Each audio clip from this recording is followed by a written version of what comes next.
नमस्कार. श्री स्वामी समर्थ. यंदाची संक्रांत पिवळ्या रंगावर, मग या रंगाच्या कोणकोणत्या वस्तू वापरू नये जाणून घ्या. हिंदू धर्मशास्त्रानुसार संक्रांत देवी ज्या रंगाचे वस्त्र परिधान करून येते तो रंग त्या सणाला पूर्णपणे वर्ज्य केला जातो. त्यानुसार यावर्षी संक्रांत देवी पिवळ्या रंगाचे वस्त्र परिधान करून येणार आहे.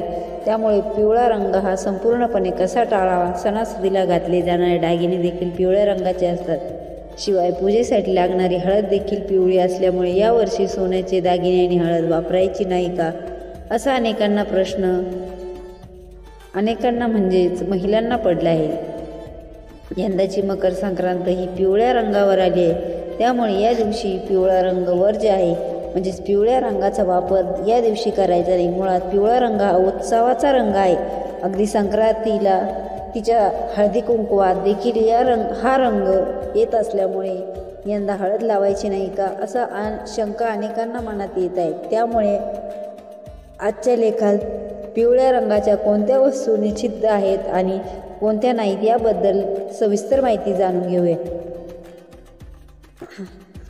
इंग्रजी नवीन वर्षात येणारा पहिला सण म्हणजे मकर संक्रांती आणि हिंदू पंचांगानुसार हा सण पौष महिन्यात साजरा केला जातो. पौष महिन्यात जेव्हा सूर्य मकर राशीत प्रवेश करतो तेव्हा मकर संक्रांतीचा सण साजरा केला जातो. या दिवशी देवी संक्रांतीला महत्त्व असते.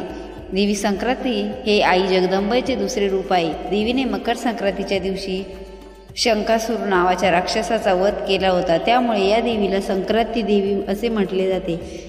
ही संक्रांती देवी मकर संक्रांतीच्या दिवशी दरवर्षी वेगवेगळ्या वाहनावर बसून येत असते. तसेच या देवीच्या हातावर वेगवेगळ्या प्रकारचे शस्त्र असतात. त्याचबरोबर ती वेगवेगळ्या रंगाचे वस्त्र देखील परिधान करून येतात. थोडक्यात तर संक्रांती देवीच्या पेहराव्यात, शास्त्रात आणि वाहनात बदल होत असतात. संक्रांतीच्या दिवशी देवी कोणत्या रंगाचे वस्त्र परिधान करून येते आणि कुठल्या वाहनावर येते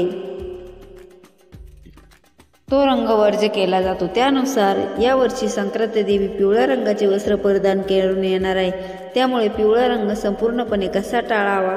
सणासुदीला घातले जाणारे दागिने देखील पिवळ्या रंगाचे असतात. शिवाय पूजेसाठी लागणारी हळद देखील पिवळी असल्यामुळे यावर्षी सोन्याचे दागिने आणि हळद वापरायची नाही का, असा अनेकांना प्रश्न पडला आहे.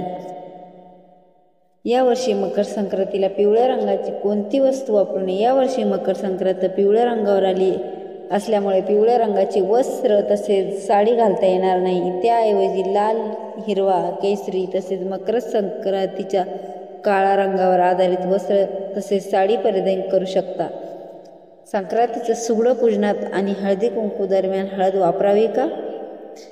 सौभाग्यवती दृष्टिकोनातून कुंकवानंतर हळद ही दुसरी महत्त्वाची गोष्ट आहे. हळदीला जेवढे महत्त्व हिंदू धर्मात आहे तेवढेच महत्त्व पिवळ्या रंगाला देखील आहे. परंतु यावर्षी संक्रांत याच रंगावर असल्यामुळे बराच गोंधळ निर्माण झाला आहे. पण संक्रांतीचा सण मुळात सौभाग्याचा असल्यामुळे या दिवशी हळदी कुंकवाला हळद नाही लावली तर असे कसे चालेल. त्यामुळे संक्रांतीला तुम्ही हळद लावू शकता. संक्रांतीला सोन्याचे दागिने घालू शकता का. संक्रांतीला यावर्षी पिवळ्या रंगाच्या वस्तू निषिद्ध जरी असल्या तरी दागिने घालू शकतो. सोन्याचे दागिने ही काही वस्त्रे नाही, तो शृंगार असून मकर संक्रांतीला सौभाग्यवती स्त्री सोन्याचे दागिने घालू शकते.